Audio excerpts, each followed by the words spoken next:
Baik, pemirsa dimanapun Anda berada, selamat sore. Jumpa kembali bersama saya Farudin Victory, Belitung Televisi Berita. Kita ketahui secara bersama bahwa beberapa hari ini menjadi viral terkait semua kolektor pasir timah tutup, tidak melakukan aktivitas, hingga berdampak kepada ribuan para penambang yang ada di Belitung Induk maupun di Belitung Timur juga tidak melakukan aktivitas. Imbas daripada ini ratusan para pengelola jasa meja goyang pun tidak dapat melakukan aktivitas. Tentunya ini secara ekonomi sangat berdampak bagi Belitung. Nah, pada sore hari ini kami kedatangan narasumber yaitu Bapak Hendrik yang merupakan ketua DPC Asosiasi Astrada, Pak ya? Asosiasi Tambang Rakyat Daerah. Nah, kita akan berbincang-bincang kepada beliau terkait kondisi sekarang ini. Pak Hendrik, kita ketahui bersama bahwa kondisi ini sudah cukup parah. Jika terus dibiarkan, tentunya ini akan menambah gelisah para penambang dan juga ini berdampak ekonomi di Kabupaten Belitung. Nah, dalam menyikapi hal ini seperti apa? Ya, jujur kalau masalah tambang sebetulnya bukan cerita baru. Ini udah cerita lama. Cuman akhir ini dengan ada langkah-langkah turunnya peraturan-peraturan yang tidak jelas yang dulu sering saya ungkapkan, hati-hati untuk di bubble ini. Soal masyarakat di bubble ini masih komoditi ekonominya tetap dari tambang ini. Iya. Dikala itu tidak ada, ini akan terjadi kolaps.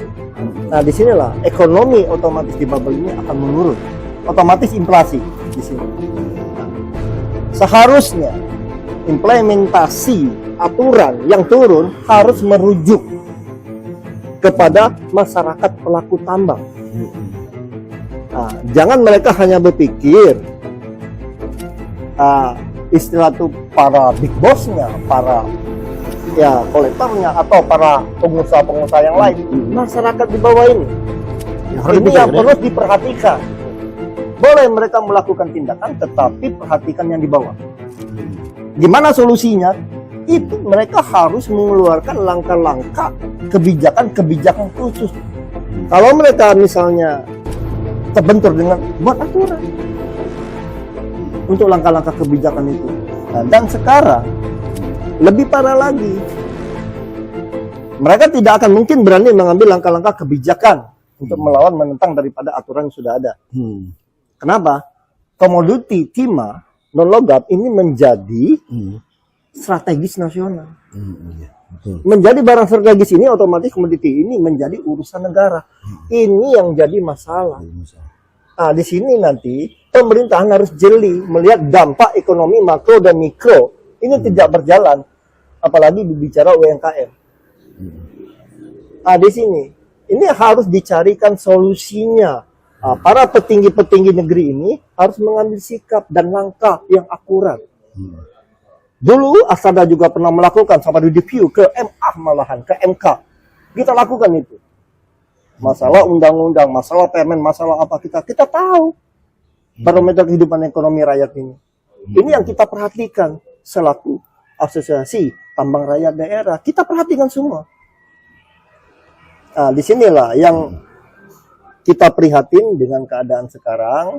Kenapa tidak ada kebijakan-kebijakan khusus yang diatur secara bersama, baik pemerintahan pusat, pemerintahan daerah, dan para aparat penegak hukum duduk bersama untuk memikirkan ekonomi rakyat ini. Ini yang penting. Itu harus segera, Pak ya? Harus segera. Kalau tidak, sekarang begini hitungannya. Kita berbicara Belitung dulu.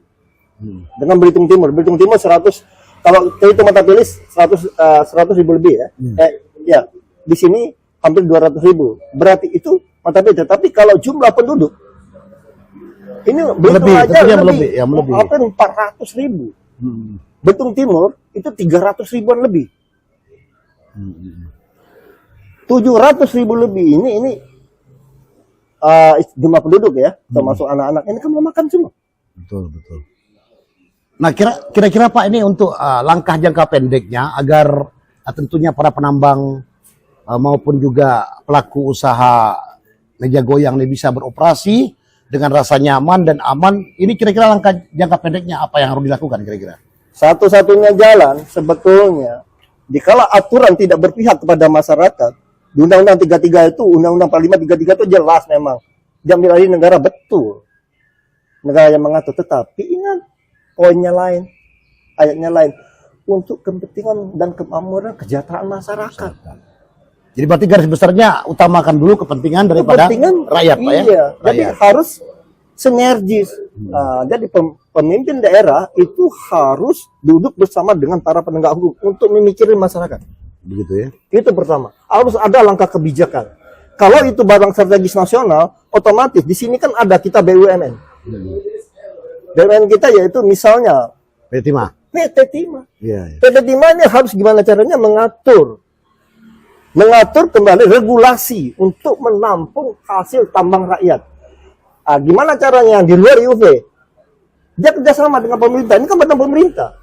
Percepat pertumbuhan IPR. Yang nampung itu PT Timah. Jelas, ini badan usaha, ini rakyat, ini pemerintahan. Dan ini badan pemerintahan. Kalau enggak ini bubar pemerintahan.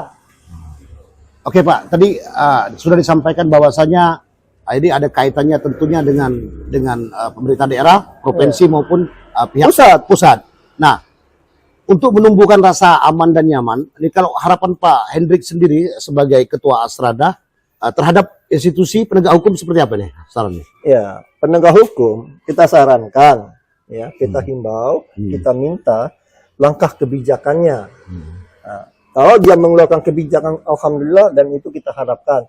Jangan melakukan tindakan-tindakan kepada masyarakat tambang. Yang bersifat beranulir hukum. Ingat, ini kehidupan. Ini bukan berbicara untuk ngejar kaya, tapi untuk ngejar hidup. Untuk makan. Jadi, mereka harus lihat dulu.